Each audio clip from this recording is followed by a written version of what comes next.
রাম রাম সুপ্রভাত সুস্বাগতম নতুন একটা ভিডিওতে। আশা করি তোমরা যে যেখানে আছো ভালো আছো, সুস্থ আছো। তোমাদের সঙ্গে কিছু আলোচনা করা আর না করা দুটো সমান ব্যাপার। কারণ হচ্ছে কি, তোমরা কেউ আমার ভিডিও দেখো না, তো ওটা পরের কথা।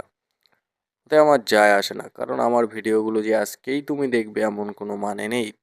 আজকে আমি ছাড়ছি অবশ্য ভিডিওগুলো, তার মানে তুমি দেখবে, অবশ্যই দেখবে। হয়তো তোমার ভিডিও যাবে, কিন্তু কিছুদিন পরে কোনো এক সময় যখন ভিডিও ভাইরাল হবে তখন তোমরা জানতে পারবে, দেখতে পারবে। তো বেসিক্যালি ভিডিও বানানো হচ্ছে কি নিজের জন্য, তাই আমি ভিডিওটা বানাই।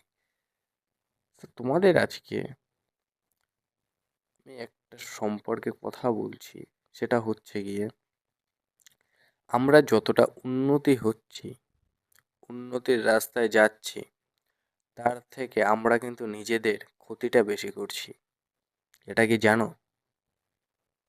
হয়তো বুঝতে পারছো, কিন্তু এটাকে মানতে পারছো না। এরকম একটা সিচুয়েশন। কেন?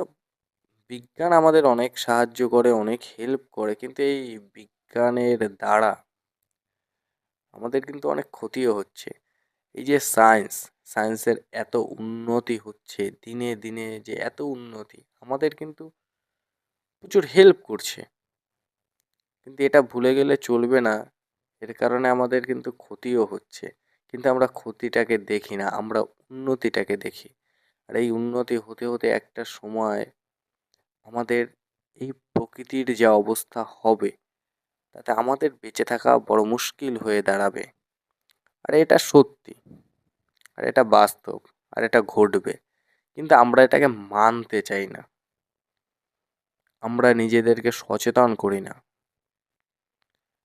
আমরা আমাদের আশেপাশটাকে পরিষ্কার রাখতে চাই না। হ্যাঁ, আমার বাড়ির নোংরা আমি অন্য বাড়ি ফেলে দেবো, কিন্তু সেটা তো আমার পাশেই না।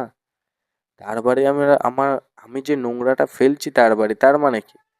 নোংরা তো আমার পরিবেশ হচ্ছে, কিন্তু আমরা শুধু আমাদের ওই জায়গাটুকু পরিষ্কার রাখি, যেটা মৃত্যুর পরে কারণ নয়।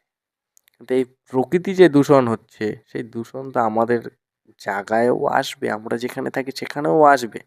তাহলে পরিষ্কারটা শুধু আমাদের আশপাশ, মানে শুধু আমাদের ঘরের আশেপাশটা কেন? আমাদের নোংরা আমি অন্য বাড়ি ফেলে দেবো কেন? কেন? সচেতন হও বন্ধু, সচেতন হও।